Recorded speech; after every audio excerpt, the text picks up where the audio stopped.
네, 안녕하세요. 예, 오늘은 뭐 머리 헤어스타일이 좀 바뀐 것 같아요. 아유, 좀 더울 때 좀 짧게 깎았더니 이런 거 했습니다. 파마라도 한 것 같은데. 아이, 그렇진 않습니다.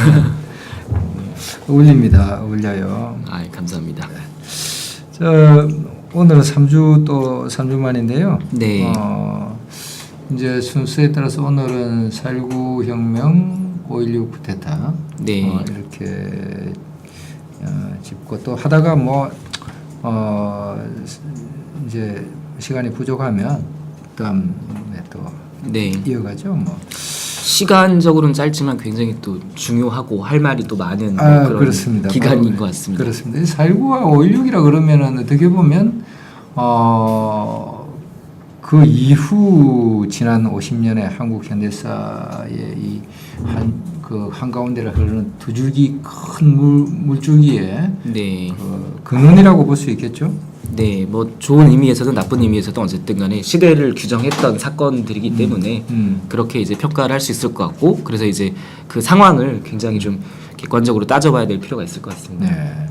그리고 이제 건국과 전쟁이라는 말하자면 어떻게 보면 독립운동의 연장선상에 있었던 네. 그런 대격변 또 소용돌이가 일정하게 정리되고 네. 이제 새로운 시대가 시작되는 네. 그런 어떤 계기가 되지 않았나 이런 생각도 드는데요. 어떻습니까? 네. 뭐 말씀하신 대로 이제 건국 작업은 그럭저럭 완료가 됐다고 느꼈을 때 사람들이 이제 무엇을 원했는가, 이게 이제 말씀하신 대로 이제 민주화도 원했고 또 산업화도 원했다, 이런 측면을 바라볼 수 있지 않을까. 그러니까 그런 것들이 이제 4.19와 5.16 거의 1년 사이에 일어났습니까? 어떻게 됩니까? 1년밖에 시간 간격이 1년 정도밖에 안 되는 거죠. 네네. 1960년이고 그리고 1961년이죠. 네네. 그렇게 해서 4.19와 5.16으로 새로운 시대가 시작되고 네. 또 건국과 전쟁을 치러낸 9세대가 물러나고 네. 새로운 세대가 등장했습니다. 네. 네. 그래서 이 4.19와 5.16을 한꺼번에 같이 이야기를 되도록 하는 것이 우리나라 역사를 이해하는데 상당히 도움이 될 것 같기도 한데요. 네. 먼저 4.19 혁명의 전말에 대해서 한번 이야기를 나눠보죠. 네. 4.19 혁명의 도화선이 되고 이 계기가 된 것은 3.15 부정선거였습니다. 네, 3.15 부정선거는 대통령과 부통령을 뽑는 선거였는데요. 1956년 선거에 이어서 이제 4년 만에 다시 대통령 선거와 부통령 선거가 있었는데 우리가 지난 시간에도 얘기했는지 모르겠는데 56년 선거에서는 대통령은 이상만이 당선되고 부통령은 장면 씨가 네네. 야당의 장면 씨가 부통령이 됐어요. 네, 그렇죠. 그렇습니다. 예. 그러니까 상당히 이미 민심이 그 당시에 심판을 내렸다. 또 정권 교체를 원하는 민심이 표현됐다. 이렇게 볼 수 있겠습니다. 그때 신익희 후보가 돌아가시지 않았거나 네네. 아니면 또 투개표에서 막대한 부정이 없었으면 조봉암 후보가 당선되었을 수도 있는 그런 이제 56년 선거였는데 이제 60년에 다시 대통령 부통령 선거가 있었는데 네네. 이미 이승만 후보가 나이가 너무 우선 또 많았습니다. 그렇습니다. 85세, 6세, 1975년생으로 되어 있는데요. 이승만 1875년. 1875년. 그러니까 네. 1960년이면 만 85세. 네, 그렇습니다. 85세면 요즘도 굉장히 연세 많은 건데 그 당시로는 굉장한 결과적으로 그분이 이제 90대에 돌아가셨으니까 대통령을 하다가 돌아가실 그런 상황은 아니었겠으나 또 이제 살아 있다고 또 대통령을 할 수 있는 건 이미 아니니까요. 판단력이나 네. 이런 부분들이 상당히 흐려진 상태에서 그래서 지난 시간에 좀 약간 이승만 대통령이 그래도 선거는 선거의 과정을 거치긴 했다 이런 측면을 말씀드렸더니 또 그 트위터에서 또 몇몇 분들이 또 좀 불쾌하게 여기시기도 하던데 근데 사실 뭐 이게 양면적인 게 있는 거니까요. 또 따져보면 사실 1950년대의 그 상황들을 보면 흔히 이게 뭐 뉴라이트가 좀 너무 과대평가하듯이 이승만 대통령이 뭐 자유민주주의 추구했거나 뭐 이렇다기보다는 굉장히 사람들이 민주주의가 뭔지는 잘 모르지만 민주주의에 대한 욕구는 굉장히 컸다라는 생각이 들거든요. 네. 그래서 이제 그 소장파 국회의원들도 굉장히 이제 이승만 대통령에게 굉장히 뭐 오히려 요즘 국회의원들보다 더 대통령에게 강력하게 그 반발을 하고 뭐 그런 모습들을 좀 보여줬었고요. 근데 그럼에도 불구하고 이제 52년에 뭐 부산 정치파동 이게 계엄령을 때려서 이제 그 개헌을 한다든지 그런 식의 어떤 좀 무리한 그 집권 연장을 시도했던 것이 이제 1960년 상황에서 한계의 점에 이르러 어떤 민중들의 봉기를 불러 일으켰다. 예, 그러니까 이제 52년 대통령 선거를 보면 오히려 이제 일반 국민들 사이에서는 이승만 대통령만큼 인지도라든지 네. 인기가 있는 사람이 야당이 없다 보니까 그렇습니다. 이승만 대통령 오히려 직선을 하려고 하고 네네네. 이 반대파들은 이제 초대처럼 네. 국회에서 대통령을 선출하자는 쪽으로 개헌을 하지 말자는 쪽으로 이렇게 네. 했던 것 같아요. 그런데 56년 선거에서는 이제 그 사이에 이제 또 민심이 바뀌어서 이제 이승만 대통령 그만해라 네네. 이런 민심이었던 것 같은데 그거를 억지로 아니면 또 신익희 후보의 사망으로 이렇게 연장을 했다가 4년을 또 더 연장했으니까 이제는 거의 뭐 한계에 완전히 뭐 도달한 것 같습니다. 네네. 그래서 이제 대통령 선거가 굉장히 이승만 후보 입장에서 보면 굉장히 어렵게 됐는데 또 이번에도 조병욱 후보가 갑자기 돌아가셨어요. 네. 네. 그래서 사실 굉장히 공교로운 일들이 이어져서 뭐 네. 암살이었느냐 이런 얘기들도 당시에도 돌았습니다만 뭐 결과적으로 보면 암살까지는 아니었던 것 같은데 공교롭게도 계속 경쟁자들이 네. 사망을 하는 그런 일들이 네. 이어졌죠. 아마 그 조병욱 후보는 뭐 위암이나 뭐 이런 것 같아요. 요즘 보면은. 네, 건강이 안 네, 좋았다라고 그래서 하고 미국으로 가서 그 수술 받다가 돌아가신 걸로 이렇게 되어 있는데요. 네. 물론 뭐 조병옥이라는 분이 또 그 해방 후에 경무부장 미군정의 경무부장 뭡니까 경무부장이라 하나 뭐라고 하나 그 경찰을 경무부장이 맞습니다. 네. 맡아서 뭐 굉장히 나쁜 짓도 많이 한 사람이고 네. 그렇지만 어쨌건 민심은 정권 교체를 원하는 그런 민심이 매우 컸는데 또 이 사람이 죽고 그러면서 문제는 이제 부통령의 이 누가 되느냐 이런 것이 초미의 관심사였던 것 같습니다. 왜냐하면 네. 이승만 대통령이 85세 6세 되는 고령이고 하니까 임기중에 언제 돌아가실지 모르고 부통령을 다시 장면을 줘갖고는 이게 자유당 입장에서는 좀 곤란하다. 이렇게 네네. 해서 이기붕을 당선시키기 위해서 굉장히 많은 부정을 저질른 것 같습니다. 그 뭐 56년에는 벌써 장면이 당선될 정도로 지지를 많이 받았는데 60년에는 뭐 그 표를 보니까 거의 뭐 이기붕의 뭐 5분의 1 정도밖에 안 나오는 걸로 나와 있더라고요. 근데 그러니까 사실 좀 너무 좀 대놓고 부정선거라는 느낌이 들 수밖에 없었겠죠. 네. 그럼 어떤 선거구에서는 그냥 선거인단 수보다 더 많은 표가 나오기도 하고 네. 막 이런 식의 아주 노골적인 투표 개표 부정을 저질러 가지고 드디어 이제 마산에서 3월 15일 날 바로 그날 당일날 마산의거가 일어났습니다. 마산 제가 마산 출신인데 아십니까? 아 마산 출신이라고 알고 있습니다. 네. 제가 초등학교 1학년 좀 직접적으로 기억을 가지고 계신지요? 사실은 아니에요. 제가 네. 제가 마산 당시에 마산 살지 않았고 마산 인근의 시골 출신이에요. 더 정확하게 네. 얘기하면 그래서 제가 마산에 전학 오기 전이었고 보니까 아마 제 고등학교나 이럴 때 친구들 중에서 이때 초등학교 1학년으로서 좀 기억이 있는 친구들이 있더라고요. 아, 네. 예, 있는데 이제 그 사람들은 저보다 나이 한 살 많은 그러니까 뭐 중학교 고등학교 들어갈 때 재수하거나 이런 사람들이 아마 초등학교 1학년이었던 것 같습니다. 1960년은. 네네. 그래서 아주 그 희미한 기억들을 가지고 있던데 그 3.15 부정선거와 마산에서 최초에 이제 물론 뭐 그 전에 2.28 대구 뭐 학생 시위라든지 등등 여러 있었지만은 부정선거가 딱 있은 그날 당일 날은 어쨌든 마산에서 제일 먼저 네네. 항의 시위가 일어났고 그날 7명인가 경찰 발표로 죽었습니다. 죽었고 이 4월 11일 날 이제 정말 이 중요한 일이 있었는데요. 이건 정말 그 제가 3.15 의거에 대해서 마산에서 굉장히 그 이야기를 많이 나눴기 때문에 또 그 당시에 어른들한테 얘기를 들었는데요. 4월 11일 날 마산 앞바다에 이 김주엘이라는 학생, 네네.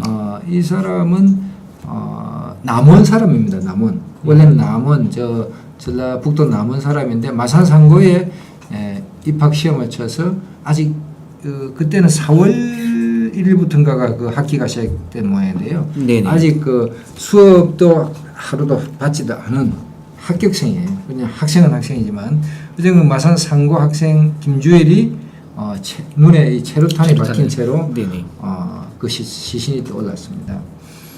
그래서 바로 그날 바로 당일날 4월 11일 날 2차 의거가 일어났는데 그게 또 이제 예. 또 신문에 이제 사진이 이렇게 실렸으니까요. 또 뭐 그 후에 군부 독재 시절과는 달리 좀 언론 자유가 뭐 좀 남아 있었기 때문에 네네.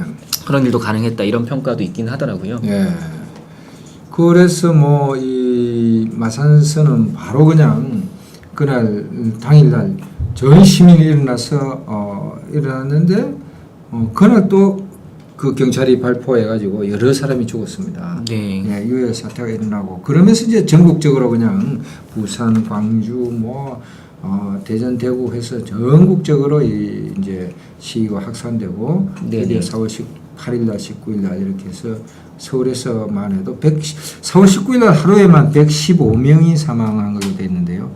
거의 뭐 그러니까 결국 이 살구 혁명으로 인해서 사망자만 한 200명 정도 가까이 되는 것 같습니다. 네. 지금 4.19 민주묘지 근처에 제가 살기 때문에 간혹 그 산책하러 가는데 가보면 한 200명 정도 네네. 사망자가 되는 것 같은데요. 이렇게 많은 분들이 희생되고 이제 4월 26일 날 드디어 이승만 대통령이 하야하고 또 바로 사실 이승만보다는 이기붕이 이제 당시 실권자인 셈인데 네네. 이기붕이 그 아들 이강석이라는 사람이 가족들을 다 쏴죽여 권총으로 죽이고 자기도 자살을 해서 가족 전체가 집단 자살을 해버립니다. 그래서 이제 이 4.19 혁명이 일어나게 되는데요. 어떻습니까?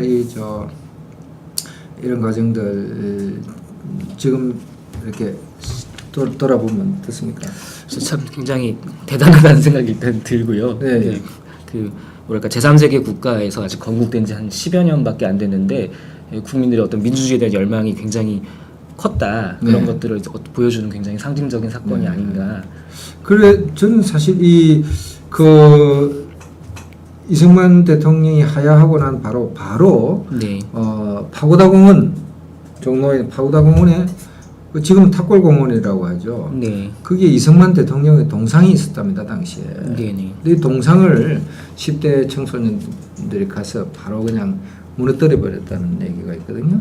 그 사실 지금 북한에 김일성, 김정일 부자의 동상이 막 수천 개 뭐 있다고 이야기하지만 네네. 우리나라에도 당시에 이승만 대통령의 동상이 뭐 그렇게 많지는 않았지만 있었다는 얘기죠. 네네. 그리고 그만큼 국부라고 칭송되고 또 우상화가 있었습니다. 세계적 지도자다 뭐 어쩌다 해가지고 그래서 이 양반이 사선까지나 하게 하고 뭐 이승만 대통령한테 도전하는 것 자체를 그냥 금기하고 이렇게 했었는데 어떻게 이렇게 빠른 시간 내에 바로 부정할 수 있었는지 또 그리고 어쨌든 그로 인해서 그 후의 의미가 굉장히 큰 것 같아요.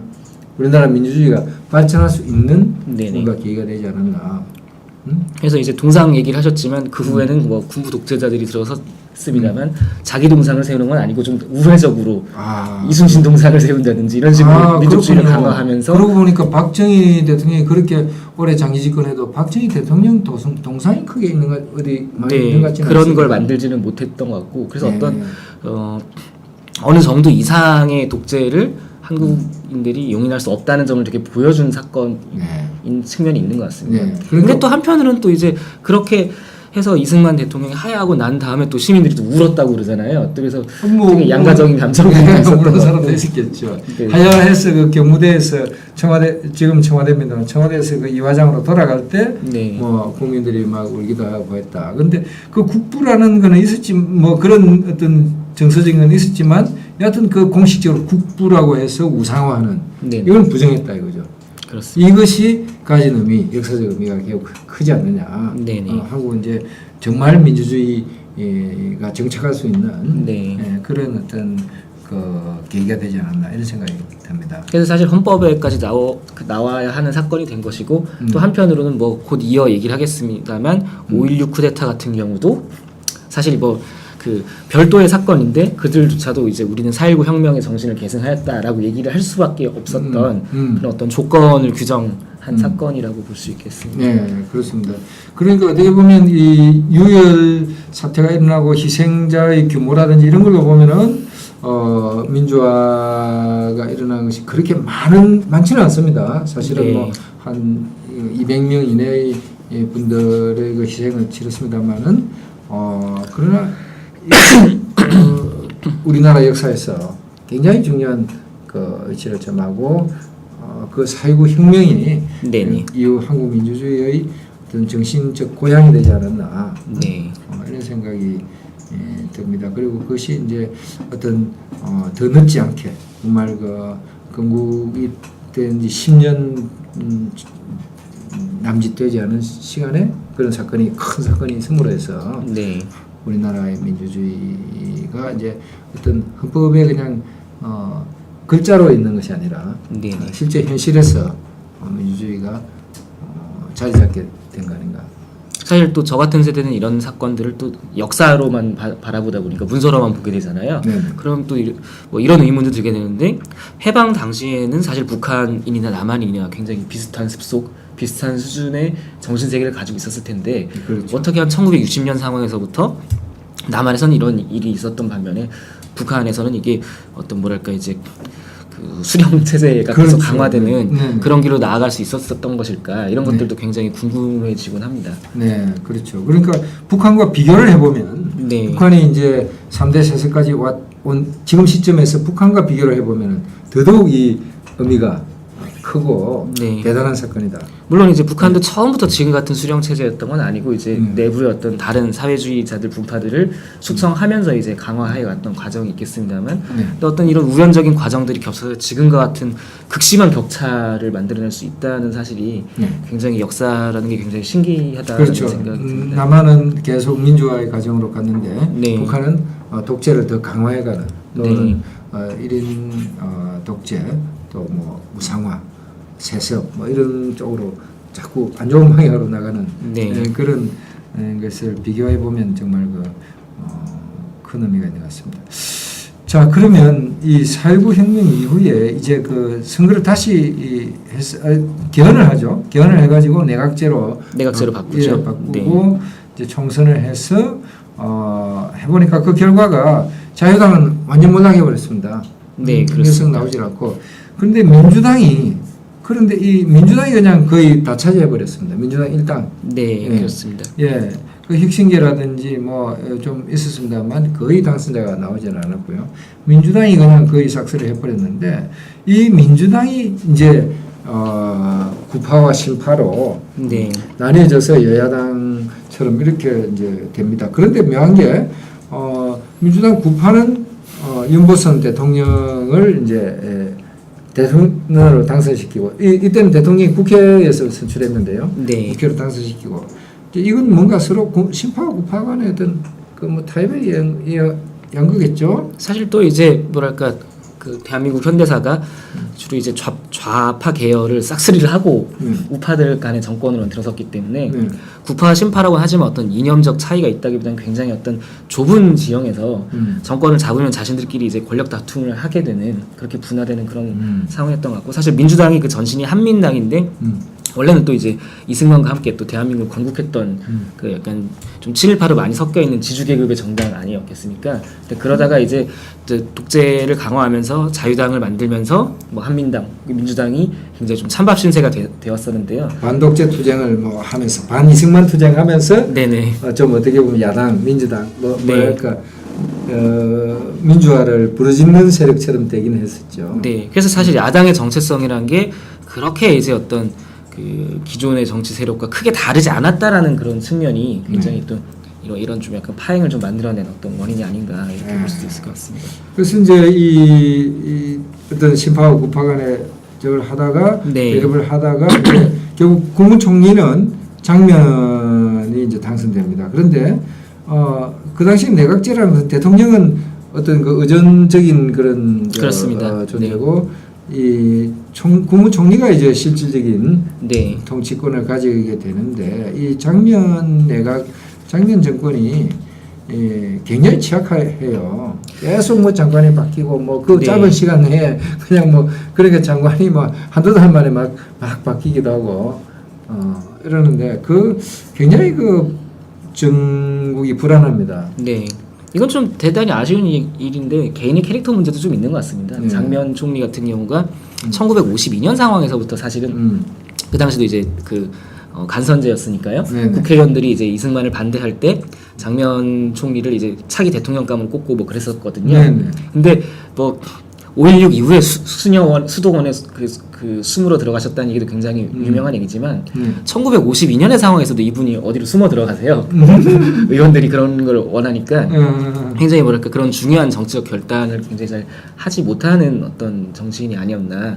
그렇죠. 이 양반은 그 장면 씨는 뭐 인물평을 보면 뭐 선생님을 할 분이었다 뭐 이런 얘기도 있습니다만 근데 이제 미국에서는 이 장면 씨를 굉장히 신뢰하고 제일 좋아하는 한국의 정치인 중에서는 장면을 제일 좋아했던 것 같습니다. 네, 카톨릭계의 어떤 뭐 대부이기도 했고 또 이제 뭐 경향신문 등에 관여를 하셨고 굉장히 뭐 온화하고 이렇게 뭐 사업가 실업가나 이제 그런 이제 교육자로서는 굉장히 좋은 분이었던 것 같은데 또 이게 또 그것과 이제 정치인으로서 연관이 또 좀 가장 친미적인 정치인이라고 볼 수 있고 그래서 미국에서는 장면을 선호해서 52년 아까 말씀하신 그 52년 상황도 이승만이 미국 말을 좀 안 듣고 하니까 장면을 내세워서 쿠데타를 해보려고 시도도 했고 또 뭐 여러 가지 또 국회에서도 뭔가 장면을 내세워보려고도 하고 이런 일들이 있었는데 이 양반이 이제 드디어 정권을 잡았습니다만 이 제대로 뭔가 좀 강력한 리더십을 발휘하지는 못했던 것 같습니다, 그죠? 네. 그래서 이 굉장히 짧은 이 민주당 집권 시기가 아주 혼란스럽고 아주 했는데 특히 또 이 학생들이 좀 뭐랄까요 이 4.19 혁명의 주체다 이래가지고 조금은 이 방향 없이 그냥 막 너무 시끄럽게 떠들어는 것 같은데요. 어떻습니까?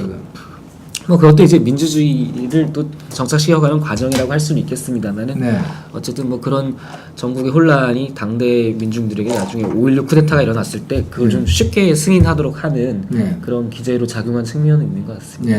학생들이 그 당시에 뭐 가자 북으로 오라 남으로 이래가지고 무슨 뜬금없이 통일 운동을 하기도 하는데요. 근데 뭐 그 당시에 시선이 있었습니까?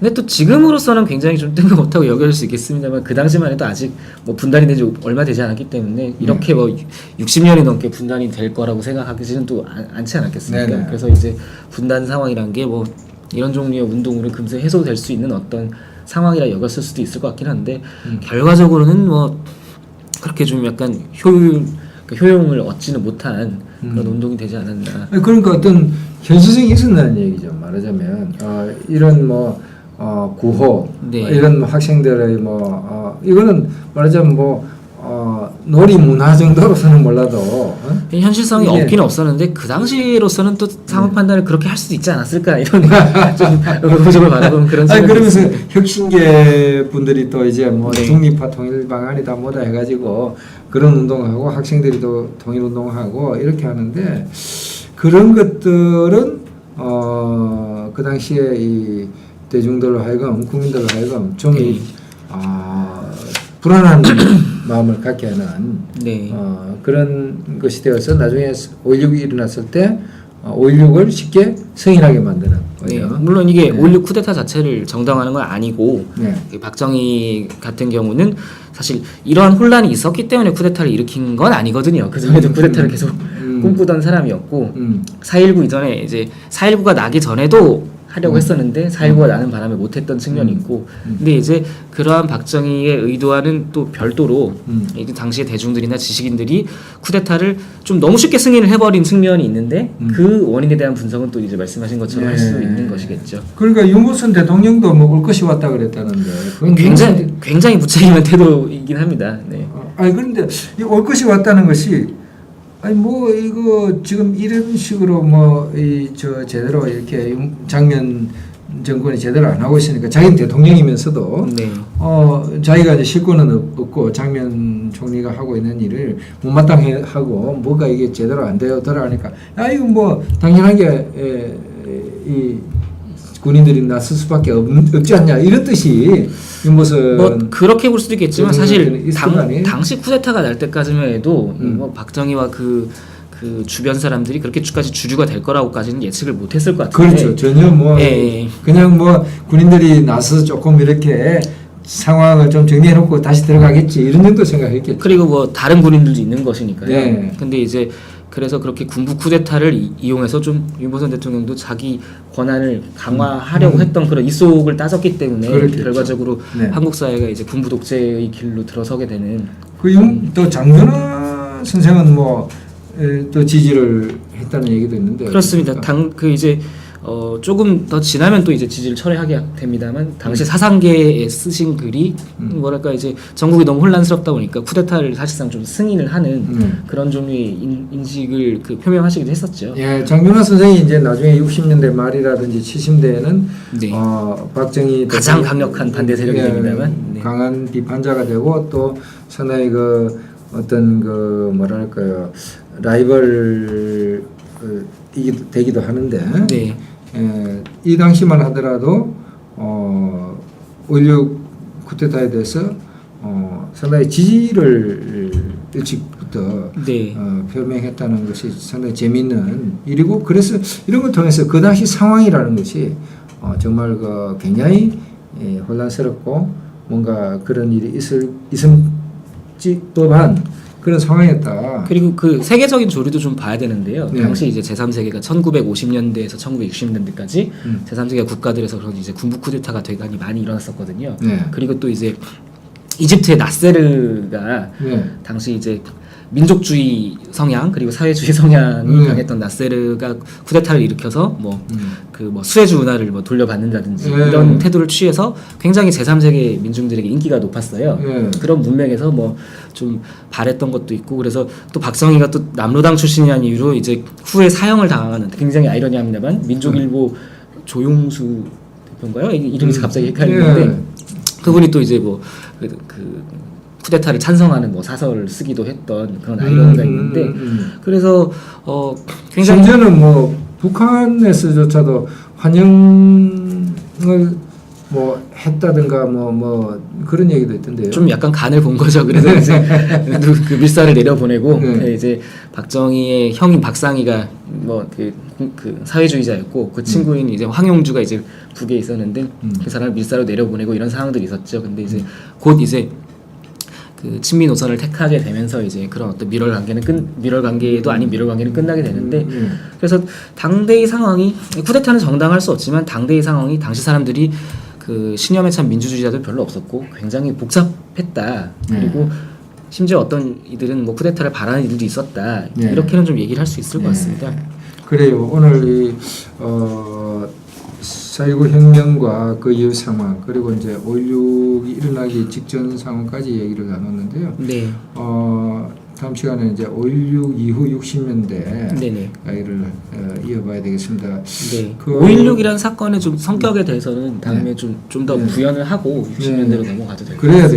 되겠습니다. 이 5.16 쿠데타는 뭐 여전히 논란거리이고 네. 또 5.16 쿠데타를 어떻게 볼 것인가 뭐 결과론적으로 볼 것이냐 아니면 또 뭐 그 절차적 정당성의 문제로 볼 것이냐 뭐 네네. 여러 가지 그 관점 네. 있을 수 있을 것 같습니다. 또 이제 뭐 뉴라이트 역사 논쟁 이런 것에서도 굉장히 첨예한 쟁점이기도 그렇죠. 하죠. 지금 네. 뭐 그 교과서 논쟁이 있습니다만 네. 결국 뭐 5.16 쿠데타를 어떻게 수술하느냐가 가장 핵심 아니겠습니까? 네, 몇 가지 사안 중에 하나인 것 같습니다. 네, 그래요. 일단 고생 많았습니다. 오늘 아, 예. 추석 잘 보내시고 네네, 다음에 또 다음에 뵙겠습니다. 뵙겠습니다. 네, 감사합니다. 고맙습니다. 네, 네.